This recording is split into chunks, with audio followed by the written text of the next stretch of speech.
할렐루야. 조선 중기에 문인 가운데 송순이라는 분이 있습니다. 특별히 이분이 지은 시조 하나가 있는데 한번 들어보시기 바랍니다.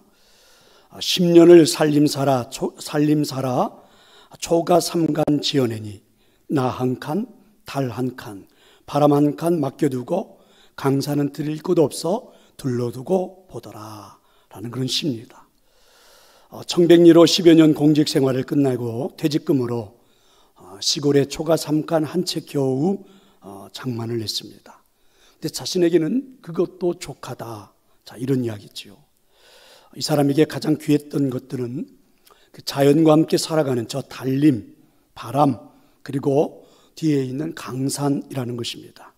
그래서 방 한 칸을 비워서는 밤하늘에 떠 있는 달림에게 드리고, 또 방 한 칸을 비워서는 나에게 불어오는 바람에게 한 칸을 드리고, 그리고 안타깝지만 집이 누추해서 강산을 집 안에 드릴 수가 없으니까 강산은 그냥 집 뒤에 둘러두게 한 채로 바라보면서 살고 싶다, 이렇게 노래를 하는 겁니다. 참 여러분, 이분의 인생의 여유가 느껴지고 또 인생의 참된 소유의 멋을 이렇게 우리에게 느끼게 해주는 그런 노래라고 생각합니다. 우리 모두는 빈손으로 태어났지요.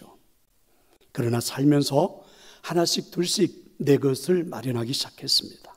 내 집, 내 땅, 내 자동차, 이런 식으로 말입니다. 그래서 점점 우리 주변에는 이제 내 것이라는 딱지가 붙은 것들이 가득가득 채워집니다. 그런데 우리가 내 것이라고 주장하는 것들 중에는 두 종류가 있죠. 하나는 내가 정말 땀 흘려서 노력을 해서 얻게 되는 것들입니다. 내 집, 그리고 내 직장, 내 학위, 내 사업, 내 명예, 이런 것들은 내가 노력하고 땀 흘려서 얻는 것들이죠. 다른 하나는 하나님께서 우리에게 주시는 거저 받은 것들이 있습니다. 바로 나의 생명, 내 몸, 그리고 나의 가족입니다. 그런데 생각해 보면 사실 우리에게 소중한 것들, 정말로 소중한 것들은 그저 하나님으로부터 다 거저 받은 것들입니다. 아무리 귀한 것들이 있다고 해도 내 생명보다 귀할 수는 없겠죠. 아무리 여러분 탐나는 것들이 있다고 해도 내 몸보다 소중할 수는 없습니다. 그래서 우리는 건강이 최고라 이렇게 말하죠. 아무리 가까운 사람들이 있다고 해도 나의 사랑하는 가족보다 더 가까울 수는 없습니다. 그런데 여러분, 이상하다고 생각하지 않습니까? 하나님으로부터 거저 받은 것, 그렇지만 내게 가장 소중한 것, 나의 생명, 나의 몸, 나의 가족, 이렇게 소중한 것들이라고 생각하면서도 정작 내가 살아가는 삶은 소중하게 여기지 않고 살아가는 경우가 많이 있지 않습니까? 가장 중요한 것들, 내 생명, 내 몸, 그리고 내 가족을 지키기 위해서 우리는 열심히 노력합니다. 땀을 흘리죠. 그래서 내 가족, 나의 몸, 나의 생명을 지켜보겠노라고 열심히 땀 흘리고 노력해서 우리는 집도 마련하고 또 우리는 학위도 따고 또 명예도 만들어내고 이렇게 살아갑니다. 그런데 어느 순간 내가 땀 흘려서 노력해서 얻어진 이 집, 또 학위, 직장, 명예, 이런 것들에 대한 집착이 생기죠. 그리고 더 많은 것을 갖고자 하는 욕망을 불태우기 시작합니다. 거기서부터 우리는 불행이 시작되죠.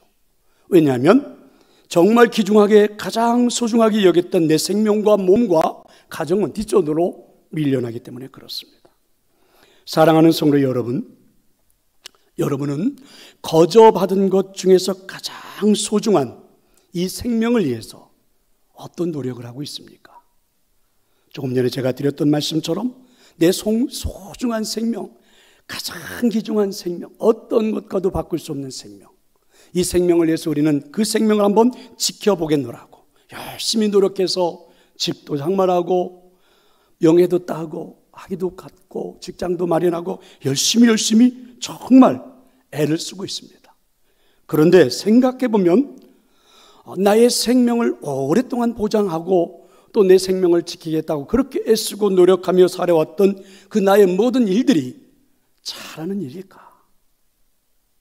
그게 맞는 것일까? 여러분 어떻게 생각하십니까? 오늘 하나님께서 주시는 이 13절의 말씀에 보면 우리에게 이런 하늘의 음성이 들려지죠. 내가 하나님의 아들의 이름을 믿는 너희에게 이것을 쓰는 것은 너희로 하여금 너희에게 영생이 있음을 알게 하려 함이라. 무슨 말씀이십니까? 대부분 이 땅에 살고 있는 사람들은 모른다는 거죠. 무엇을 모르는 걸까요? 영생을 모르고 있다. 대부분 이 땅에 살고 있는 사람들은 인생을 잘못 살고 있다는 것입니다. 무엇을 잘못 살고 있다는 것입니까? 영생을 무시한 채 살아가고 있다는 거죠. 사실은 생각해 보면 내가 가장 소중하게 여기는 나의 생명에는 중요한 사실이 하나 있습니다. 영생이 있다는 것이죠. 영원한 생명이. 그런데 이 땅에 살고 있는 사람들이 대부분이 그죠? 영생이 있다는 사실을 모른 채 아니면 무시한 채 내 생명이 가장 소중하다고 여기면서 진짜 영생이 있다는 사실은 모른 채 무시한 채 인생을 살고 있다. 그래서 오늘 사도 요한은 하나님의 음성을 이렇게 우리에게 들려줍니다. 예수님을 믿지 않는 사람들은 모르고 있는 것이 있다. 그게 뭐냐면 바로 영생이고, 예수님을 구주로 영접하고 하나님으로부터 믿음을 갖고 살아가는 사람들이 잃어버린 채 그냥 살고 있는 것이 있다는 거죠. 하나님 우리에게 영생을 주셨는데 잃어버린 채 살아가고 있다. 오히려 세상에 속아서 헛된 것에 집착하면서 살고 있다는 것입니다. 생각해보면 딱 맞는 말씀이 아닙니까? 우리가 가장 소중하게 여기는 나의 생명, 그럼 어떻게 되는지는 알고 있습니까? 집을 마련하면, 여러분 내가 명예를 얻으면, 학위를 따면, 직장을 얻으면 내 생명은 저절로 지켜지는 겁니까? 그렇게 소중히 여기는 나의 생명이 어떻게 되어 가는지는 여러분 알고 생활을 하는가? 아니, 그렇게 소중히 여기는 나의 생명을 위해서 여러분들은 어떤 노력을 지금 하고 있는 것입니까? 혹시 여러분 욕심에 빠져서 불행을 만들어내는 것들에 집착하면서 쓸데없는 시간 다 허비하고 그렇게 하루하루를 살고 있는 것은 아닐까? 그러면 영생이란 무엇입니까? 왜 그토록 영생이 소중한 걸까요?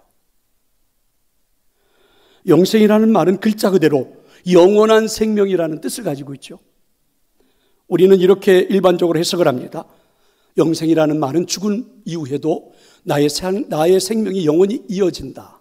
그걸 영생이라고 우리는 표현을 합니다. 그러다 보니까 우리 인간들에게 영생이라는 말은 사실은 어울리지 않는 단어처럼 생각하죠. 죽으면 끝이지. 무슨 영원한 생명이 나에게 있다라고. 내가 보니까 죽으면 그냥 더 화장터에 갖다 다 태워서 잿가루로 날려버리고, 죽으면 그냥 땅속에 묻어버리고, 그리고 돌아서서 그냥 살아가는 게 인생인데, 그래서 우리는 죽음 이후의 세계에 소멸되지 않고 영원한 생명으로 이어진다는 말에 대해서 사실은 우리에게는 잘 어울리지 않는 단어처럼, 아니 불가능한 단어라고 생각하죠.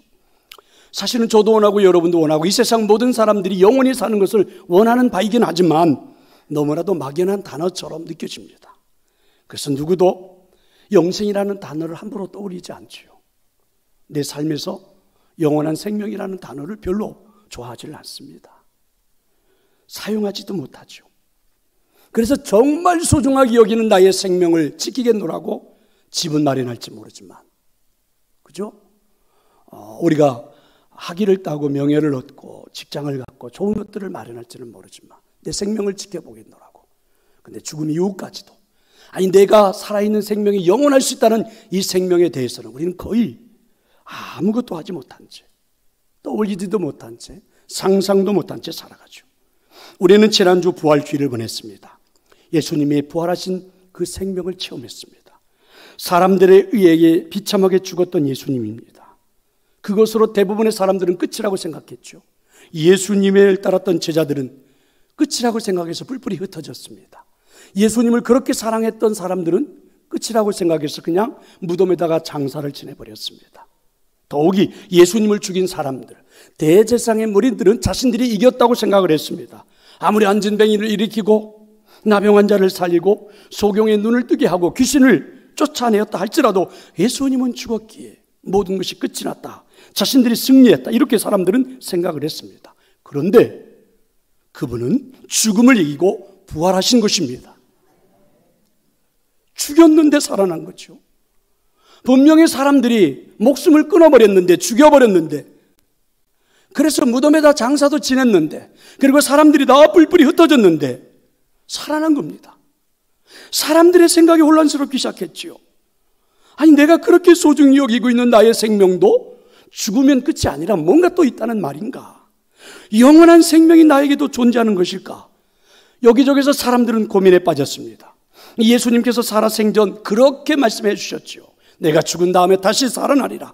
근데 그건 있을 수 없는 일이라 생각해서 전혀 마음에 두지 않았던 제자들, 많은 사람들, 예수님을 죽인 사람들, 대제사장의 무리들은 생각했습니다. 설마 그와 같은 일이 일어날까? 그게 가능할까? 그래서 예수님은 부활함과 동시에 수없이 많은 사람들에게 혼란에 빠지게 했지요. 그리고 그 혼란은 여전히 지금도 존재하고 있는 것이 사실입니다. 여전히 지금도 진짜 사는 거야, 죽으면 끝인 거야. 우리가 표현을 잘 안 해서 그렇지 여전히 우리는 지금도 혼란 속에서 인생을 살아가고 있죠. 그런데 이와 같은 혼란 속에서 영생을 말하는 사람들이 하나 둘 생겨나기 시작했습니다. 제일 먼저 예수님의 제자들 120명의 성도들입니다. 영생을 느껴보기 시작했고, 아하, 분명히 영생이 있구나, 이 사람들은 알기 시작했고, 그리고 이 사람들은 그 나의 생명이었구나 소유하기 시작했습니다. 그리고 여러분, 이 사람들은 그 생명을 사람들에게 말해주기 시작했죠. 그래서 2000년이 지난 지금 우리들에게 그 생명이 전달되고 있습니다. 이렇게 영생을 소유한 사람들은 삶의 패턴이 달라지기 시작했습니다. 욕심에 빠져서 집착했던 세상의 것들, 인간에게 불행을 만들어다 주었던 것들에서 이제부터는 서서히 영생의 생명으로 관심이 옮겨가기 시작했어요. 이렇게 해서 사람들은 영생의 생명을 알게 되었고, 느끼게 되었고, 소유하게 되었고, 거기에 인생의 전부를 거는 삶을 시작한 것입니다. 자, 이렇게 해서 오늘 이 순간까지 우리에게까지 영생이 나타난 것입니다. 사랑하는 성도 여러분, 한번 생각해 볼 수 있었으면 좋겠습니다. 나의 생명은 영원할까? 나의 생명은 예수님처럼 부활할 수 있을까? 여러분 알고 있나요? 여러분 느끼고 있습니까? 여러분 소유하고 있습니까? 자, 여러분 이와 같은 생각을 한번 해보면 어떨까요? 제가 오늘 말씀을 준비하면서 묵상하는 가운데 이런 생각이 들어서 저도 한번 생각을 해봤는데요. 자, 2021년 4월 11일이 바로 오늘입니다. 그죠? 그리고 현재죠. 그리고 여러분과 저는 우리들의 생명을 가지고 여기에 이 공간 안에 같이 모여 있습니다. 다시 한번 이야기해 볼까요? 2021년 4월 11일 오늘 바로, 그리고 현재 저와 여러분은 나의 생명을 가지고, 여러분의 생명을 가지고 이 공간 안에 우리는 함께 지금 모여 있습니다. 물어보고 싶습니다. 지금 여러분의 모습은 어떻습니까?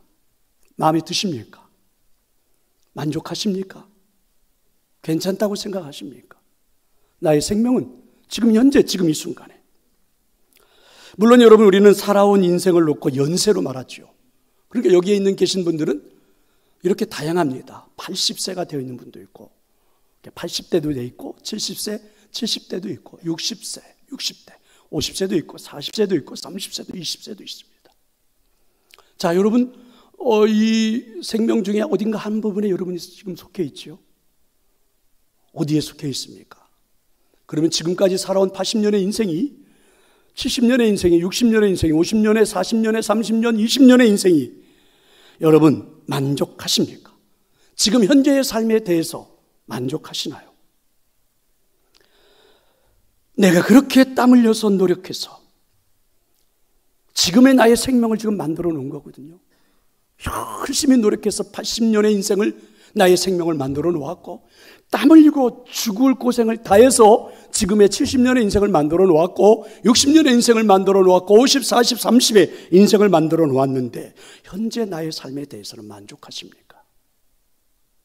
생각해 보니까 70세, 60세, 80세가 되신 분들은 왜 이렇게 여기저기가 아픈 데가 많은지, 그죠? 밤에 잠을 못 자겠어요. 너무 쑤시고 아프고 통증이 심하고, 여기도 부족하고 저기도 불편하고, 약이 없으면 하루도 살아갈 수 없는 몸이 되어버렸고, 내 곁에는 자녀들도 다 떠나서 혼자 너무 외롭고 고독하고 쓸쓸하죠.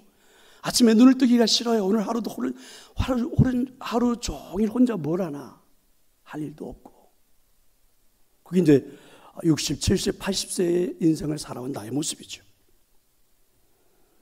또 여러분 여기 50대, 40세, 30대 이렇게 되시는 분들은 살아야 하니까 또 열심히 또 아침에 눈 뜨면 일어나서 일을 털어 나가야 되고 번주하게 하루를 움직여야 되고 여기저기에 뒤처지지 않으려고 나름대로 해야 되고 30대, 20대 되는 애들은 이 더러운 세상 1등만을 기억하는 이 더러운 세상에 이러면서 막 어디든지 떠나버리고 싶다 막 이러면서 살고 있고 지금 이게 현재 우리들의 삶입니다.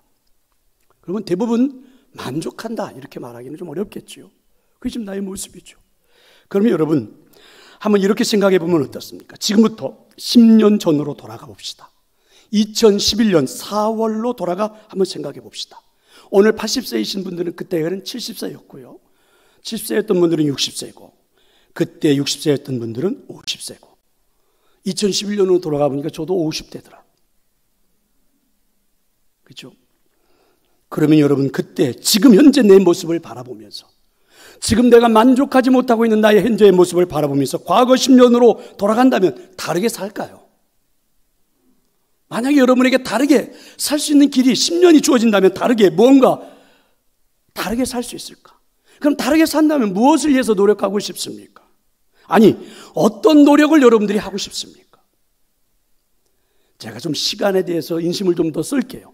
20년 전으로 돌아가 봅시다. 2001년 4월로 돌아가요. 지금 현재 80세이신 분들은 그때 60세입니다. 70세이신 분들은 그때 50세고 그때로 돌아가면 40세. 저는 40대거든요. 제가 크게 쓴 거예요. 현재 지금의 모습에 만족하지 않고 있는 우리의 모습을 보면서 만약에 여러분 20년 전으로 돌아가면 과거 20년을 다르게 살 수 있을까? 다르게 산다면 무엇을 위해서 노력할 건가? 아니 어떤 노력을 하면서 살아갈 건가? 라는 거죠. 여러분 제가 한 번 더 인심을 쓰겠습니다. 30년 전으로 돌아가 봅시다. 1991년 4월로 돌아가는 거죠. 현재 80세이신 분들은 그때 50세예요. 70세이신 분들은 그때 40세고 불사 그때 저는 30세입니다. 30대. 30대가 잘 보이지도 않는데 만약에 여러분 그때로 돌아간다면 그래서 내게 주어진 시간이 30년을 더 살 수 있는 시간이 주어진다면 나는 무엇을 위해서 노력할까? 아니 어떤 노력을 하고 싶은가라는 것입니다. 여기서 중요한 사실 하나는요. 여러분 상상을 해봐서 참 좋기는 했지만 아무리 후회스러워도 과거는 돌아갈 수가 없습니다. 이미 지나와 버렸습니다. 그냥 생각해보면 생각해볼수록 아쉬움만 남습니다. 그 기독 한 올간지에서 저한테 원고를 하나 부탁했거든요. 지금까지 목회했던 나의 과거를 생각해보면서 목회했던 과거를 생각해보면서 내가 내 자신에게 한번 컨설팅을 해보라. 어떻게 해주고 싶은가. 그래서 그걸 글로 써서 원고를 하나 해달라고 그래서 제가 얼마 전에 글을 하나 써서 보냈습니다. 후배 목회자들을 위해서 쓰라고 그러더라고요. 그래서 제가 과거 목회했던 경험을 되살려서 한번 기억해 보면서 더듬어 보면서 글을 쓰면서 정말 아쉬움이 정말 많이 남았습니다. 그랬구나. 그때는 그랬네. 그런데 문제는요. 글을 쓰기는 쓰는데 돌아갈 수는 없습니다. 나보다 젊은 사람들, 자녀들, 후배들, 후손들 이런 사람들에게 말을 해줄 수는 있어도 돌아갈 수는 없더라고요. 제가 써놓은 글을 보고 누군가는 나보다 젊은 후배 목회자들은 그걸 보고 도움을 받겠지만 저는 돌아갈 수는 없더라고요. 그런데 더 중요한 사실이 하나 있습니다. 미래입니다. 지금부터 10년 후는 어떻게 될까? 오늘 여기 80세가 되신 분들은 90세가 됩니다. 여러분 지금 70세가 되신 분들은 80세가 되고요.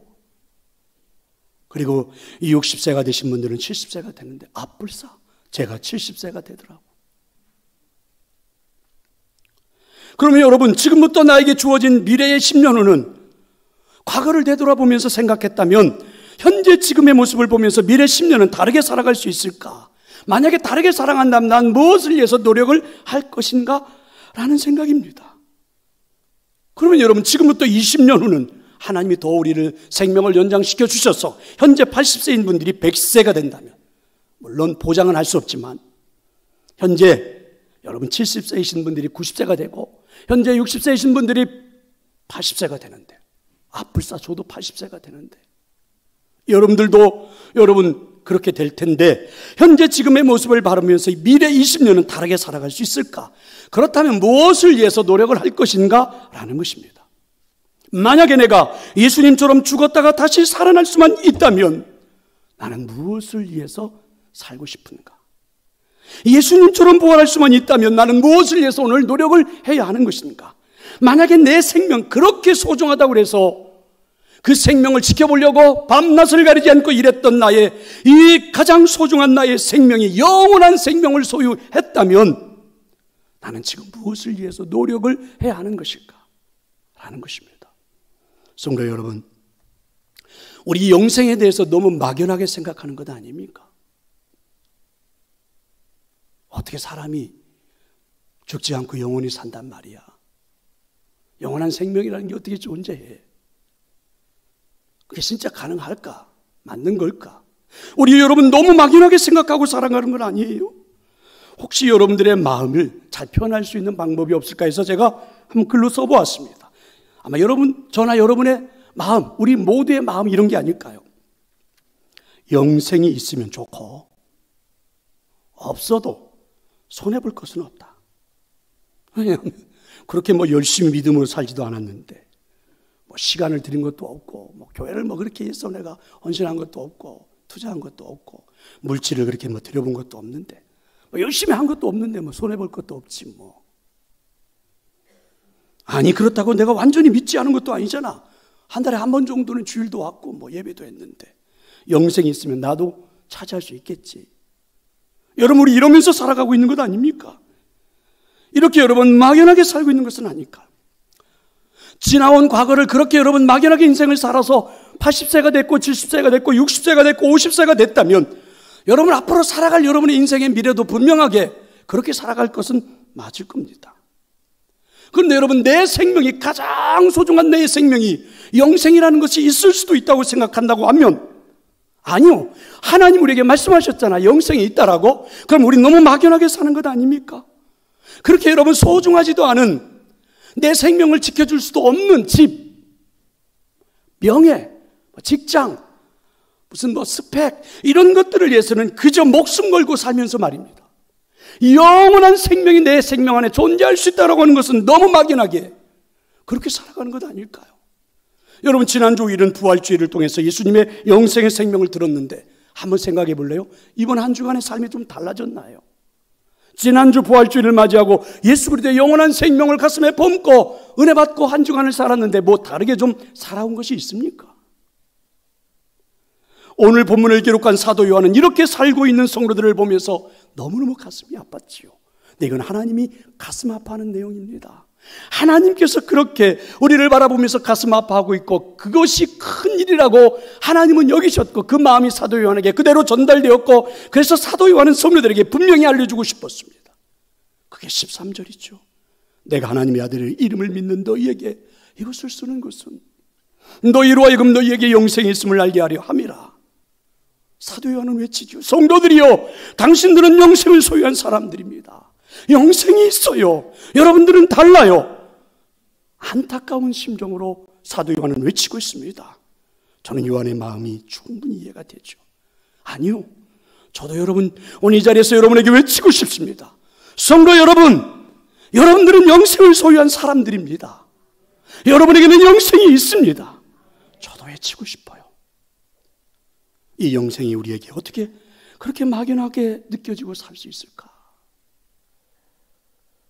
막연함이 아닌 확실한 것으로 우리에게 다가와야 될 터인데 이게 하나님의 마음이고 이게 오늘 본문을 기록한 사도 요한의 마음이고 오늘 설교하고 있는 저의 마음입니다.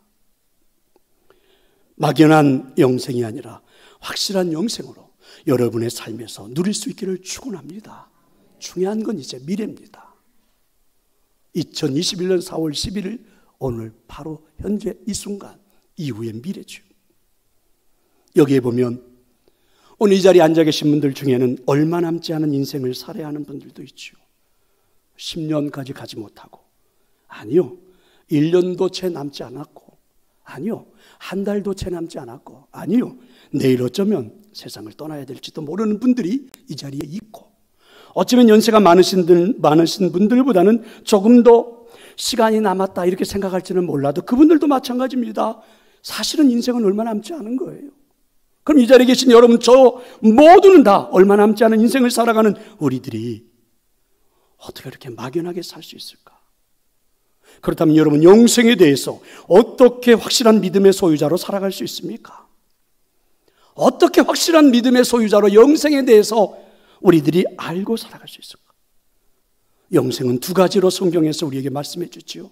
주님께서는 비록 우리가 죽지만 이 죽음으로 우리의 생명이 끝나는 것이 아니라 이렇게 가르쳐 주셨습니다. 주님이 재림하시는 날 우리가 주님처럼 부활할 것이라고 말씀해 주셨습니다. 아멘. 그게 영생이지요. 우리도 부활할 것이다. 영원한 하나님 나라에 들어가서 영원토록 하나님과 함께 거하게 될 것이 내가 가지고 있는, 내가 그렇게 소중히 여기는 나의 생명이라고. 그건 분명한 사실이라고. 여러분, 제가 말하면 의미 없지만 하나님이 말씀하셨고, 그리고 이미 이건 2000년 가까이 이 세상에 증명된 사실이고, 하나님이 말씀하셨기에 분명히 이루어질 줄로 믿습니다. 그런데 이와 같은 사실이 분명한데, 확실한데, 이 확실한 이 영생의 믿음이 내게 다가오려면 또 한 가지요, 현재적인 영생도 있다는 것입니다. 현재적인 영생. 그게 오늘 여러분 그 사도 요한이 요한복음을 기록하면서 우리에게 이렇게 가르쳐 주셨죠. 요한복음 5장 24절에 보면 내 말을 듣고 또 나 보내신 이를 믿는 자는 영생을 얻었고, 여러분 요한복음 6장 47절에는요 진실로 진실로 너에게 이르노니 믿는 자는 영생을 가졌나니, 공통된 가르침이 있습니다. 우리가 예수님을 믿는 순간 이미 영생을 얻었고, 그리고 예수님을 믿는 자는 영생을 누리고 있다. 예수님이 그렇게 우리에게 가르쳐 주셨습니다. 영생은요 영원한 생명으로 여러분 이 세상뿐만이 아니라 죽음 저 너머의 세상까지도 이어지는 것이기도 하지만, 영생이라는 것은 지금 현재 이 순간에서도 누릴 수 있다라고 말씀해 준 거지요. 근데 이 말씀을 사람들이 이해하기가 참 힘이 듭니다. 상식적으로 생각을 하죠. 우리에게는 죽음 뒤에 생명이 연장되는 것을 영생이라 대부분의 사람들은 그렇게 생각하죠, 상식적으로. 그런데 여러분, 오늘 예수님은요 사는 날 동안 내가 태어날 때 받았던 생명을 누리고 살지만 죽은 뒤에 영생을 받아서 영원히 죽음 저 너머에서까지 살 수 있다라고만 사람들은 생각했는데 그게 아니었습니다. 태어날 때 받았던 그 생명 안에 예수님을 구주로 영접하는 순간 지금 이 자리에서 영생을 소유한 채 살아갈 수가 있다는 것입니다. 좀 더 자세히 설명해 보면, 태어날 때 받았던 생명으로 내가 이 땅에 살아있는 동안 예수님을 구주로 영접하게 되면 그 생명은 영생이 된다. 이게 예수님의 설명이죠. 그렇다면 여러분, 예수님을 믿는 사람들에게는 이미 영생을 가졌고, 예수님을 구주로 영접한 사람들에게는 영생을 소유한 자로 이 땅에서 살고 있다는 것이 하나님의 말씀입니다. 믿으시기를 축원합니다. 문제는 그 영생에 대해서 우리가 현재 누리고 살지 못하기 때문에 자꾸만 영생이라는 말이 막연해지는 거죠. 현재 내가 그 영생에 대한 것이 무엇인지를 모르니까 여러분, 죽음 너머에 다가올 영생마저도 막연해져서 우리 믿음이 자꾸만 떨어져서 무슨 그냥 이 땅에서 그럭저럭 살다가 마는 거지. 그럼 여러분, 굳이 교회 오지 않으셔도 됩니다. 교회 오지 않는 사람들도 착하게 사는 사람들 많아요. 여러분, 세상의 모든 종교가 다 착하게 살라고 다 가르쳐 줍니다. 그렇게 여러분, 우리가 막연한 믿음으로 떨어질 수밖에 없다는 거죠.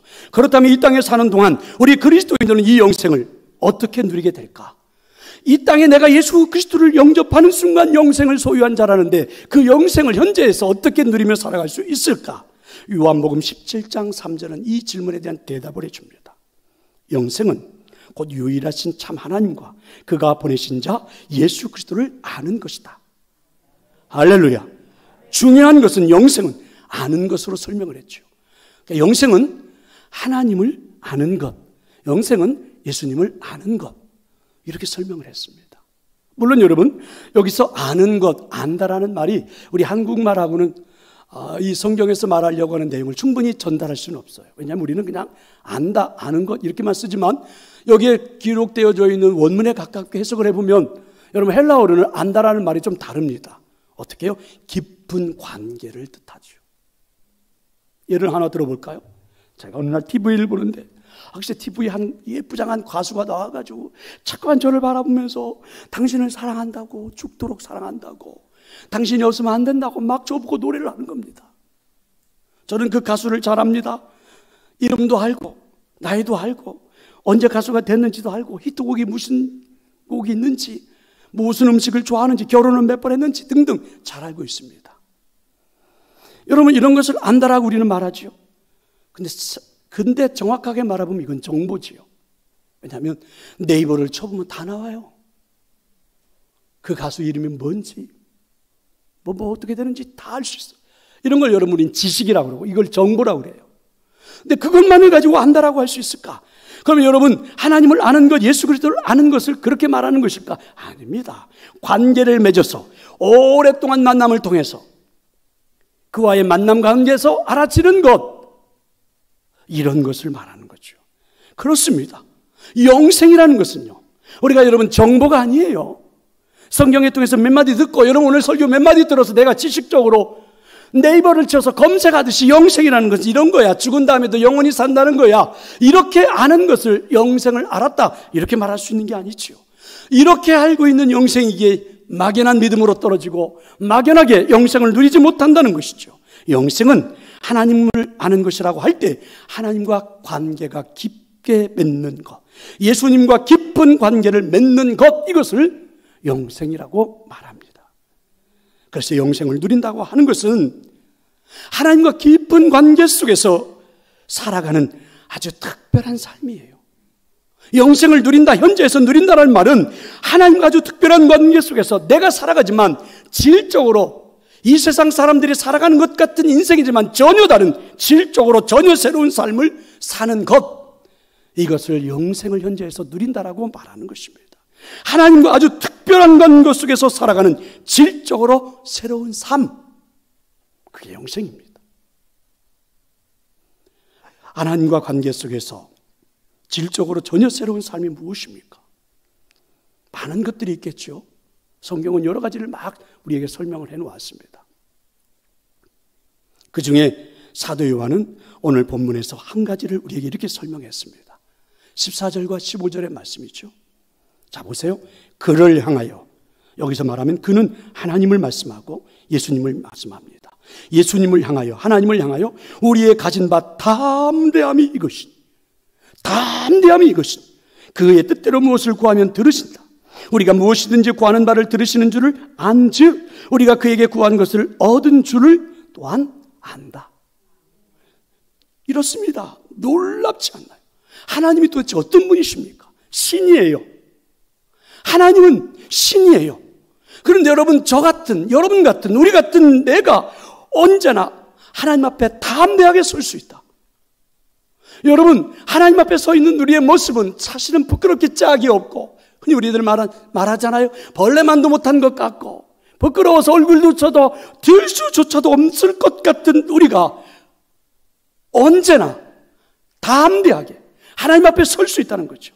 이유는 영생이 있기 때문입니다. 나의 생명이 영원한 생명을 소유했기 때문입니다. 내 안에 예수님을 구주로 영접하는 순간 영원한 생명이 내 안에 존재하기에 언제나 담대하게, 이 세상 사람들이 다 손가락질하는 추잡한 인생을 살아왔다 한들, 여러분 벌레만도 못한 인생을 살아왔다 한들 언제나 담대하게 그분 앞에 설 수 있는 것, 이게 바로 영생을 소유했기 때문입니다. 더 중요한 것, 그분의 뜻을 알고 그분에게 구하면 내가 구하는 걸 다 듣고 필요한 것은 또 내게 응답도 해주십니다. 왜 그렇습니까? 내가 영생이 있기 때문에 그렇습니다. 사무엘 상하를 읽다가 보면 여러 차례 반복해서 나오는 구절을 발견하게 될 겁니다. 그게 뭐냐면 다윗이 여호와께 물어 가로되, 이런 말이에요. 다윗이 여호와께 물어 가로되. 사실 우리는 이 단어에는 별로 관심 없이 그냥 지나가는데 사무엘 상하에는 굉장히 많이 나오죠. 다윗이 인생의 길을 만났을 때는 물론이고 중요한 인생의 결정을 할 때도 어김없이 요 하나님 앞으로 나갔죠. 그리고 하나님께 기도했습니다. 길을 찾았지요. 기도로. 문제를 해결했습니다. 기도로. 그래서 다윗의 삶은 한마디로 여호와께 물어 가로되, 그게 다윗의 삶이에요. 행여 여러분 지금 이 시간 우리나라 사람들이 가지고 있는 샤머니즘처럼 그냥 무조건 되고 신에게 빌고 하는 걸 기도라고 생각, 그런 내용의 기도가 아니에요. 하나님 앞에 아주 귀찮을 정도로, 아주 귀찮을 정도로 영생을 누리는 사람이라는 것은 바로 이런 것이다. 여호와께 물어 가로되, 여호와께 물어 가로되, 내 삶의 모든 것들을 가지고 언제나 담대하게 그 앞에 설 수 있는 그 기도. 그러면 내 이야기를 들어주시는 분, 필요한 것은 채워주시는 분. 이게 다윗이 보여주는 영생을 누리는 삶이죠. 여러분, 요한 웨슬러의 기도를 들어보면 조금 더 확실할 수 있습니다. 요한 웨슬러는 이 영생을 체험한 후에 이렇게 말을 했습니다. 한번 화면을 보실래요? 나는 회심을 하고 중생을 체험하기 전에도, 그러니까 영생을 갖기 전에도 선교사였고 예수님을 믿는 사람이었다. 나는 예수님을 열심히 믿었고 사역도 헌신했다. 그런데 그 당시에는 아들의 믿음이 아니라 종의 믿음을 간직하고 있었다. 의미가 이해가 잘 되는 것 같습니다. 웨슬레는 말했지요. 하나님과 깊은 관계를 맺기 전에는, 내가 영생을 소유하기 전에는, 하나님을 내가 관계 속에서 알기 전에는 종과 주인의 관계였다는 거지요. 그래서 하나님 앞에 나갈 때마다 두렵고 무섭고 떨리고 기도하는 것이 의무가 돼가지고 의무감으로 기도하고 어쩔 수 없이 기도하고, 종과 주인의 관계니까. 그런데 그가 회심을 통하여 중생을 통하여 하나님과의 깊은 관계를 맺고 영생을 소유한 다음부터 이는 아들과 아버지의 관계. 아들이 아버지한테 나가는데 무슨 무섭고 두렵고 떨리고 어디가 있습니까? 언제든지 나아갈 수 있잖아요. 아버지한테 나아갈 때 아버지의 지갑이 어떻게 열릴까 기대하면서 나가지 않나요? 이런 거죠. 그렇습니다. 영생을 풍성하게 누리는 삶은 하나님과의 깊은 관계를 맺는 것입니다. 기도가 의무가 아니죠. 특권이 되죠. 기도할 수 있는 특권을 누리는 것입니다. 그리고 복된 인생이 펼쳐지는 것이죠. 하나님과 이렇게 관계를 맺고 살아가는 것이 영생입니다. 저와 여러분이 이 영생을 소유한 줄로 믿습니다. 혹시 여러분 가수에서 목사로 변신한 이동용 목사님에 대해서 알고 계십니까?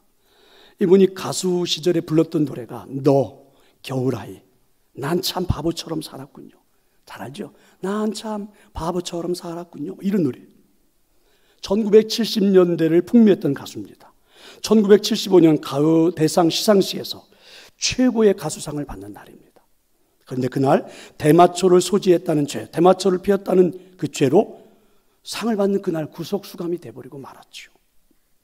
절망 가운데 빠져 있었던 이 사람에게 감옥에서 한 사형수를 만났는데 그 사형수가 구리로 만든 십자가를 그에게 주면서 당부하더래요. 나는 사형 당하겠지만 당신은 조금 있으면 곧 출소할 테니까 예수님을 잘 믿고 내 목까지 살아주시오. 그래서 갑자기 그 말을 듣고 나서 지나온 자신의 인생을 회고해 보니까 하나님을 떠나 살았던 자신의 인생이 얼마나 허무한가를 깨닫기 시작했대요.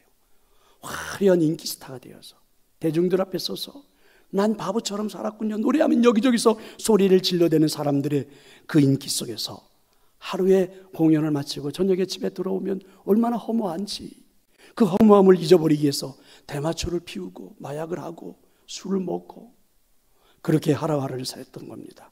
그러다가 결국은 발각이 되어 최고 가수상을 받는 날 구속수감이 된 거죠. 학창시절에 YMCA에서 활동할 만큼 믿음 생활을 했던 그가 하나님을 멀리 떠나 있던 자신을 돌아보고 회개하게 됐다고 합니다. 무엇보다도 이 사람은 소망이라고 하는 것은, 우리 사람들이 가질 수 있는 소망이라고 하는 것은 인기가 아니라 하나님이었구나, 이걸 깨닫게 되었다고 그러죠. 그래서 이 사람은 하나님 앞으로 돌아오게 되었고 그리고 미국으로 건너가 신학을 공부하고 목사가 되었습니다. 그리고 이제 이분이 써낸 간증집이 책이 하나가 있는데 난 바보처럼 살았군요예요. 자기가 인기 절정에 있을 때 불렀던 노래 제목처럼 책 제목도 똑같이 그렇게 썼습니다. 그때는 난 바보처럼 살았군요, 노래는 하긴 했지만 사실은 그 노래를 부르면서 인생의 의미를 전혀 몰랐다고 그러죠.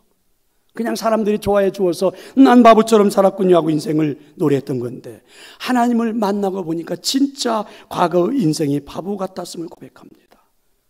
예수님을 믿고 구주를 영접하고 영생을 누리고 사는 시절과 아무것도 없는 그런 인생을 살았던 그 시절을 비교해 보면 사실은 너무하더래요.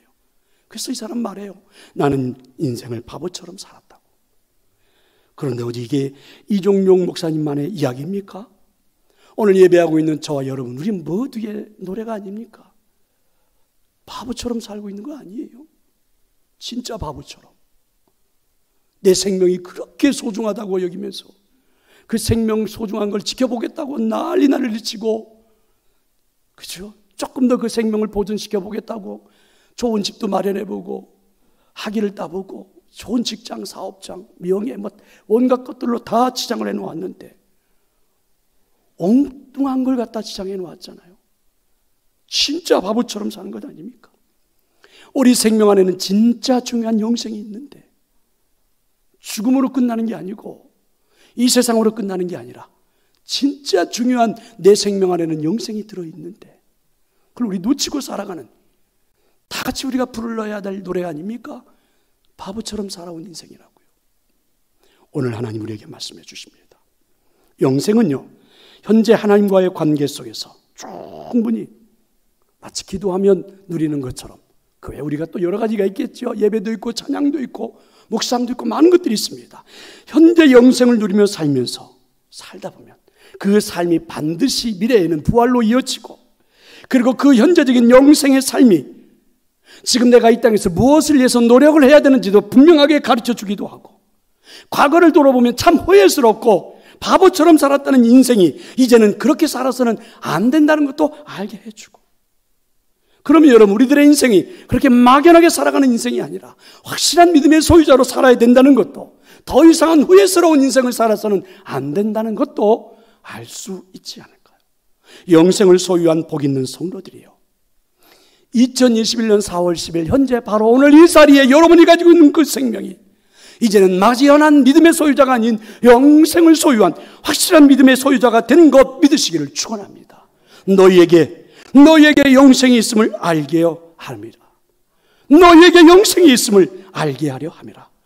성도 여러분, 여러분에게는 영생이 있습니다. 여러분에게는 부활의 생명이 여러분의 것입니다. 여러분에게는 영원한 삶이 존재합니다.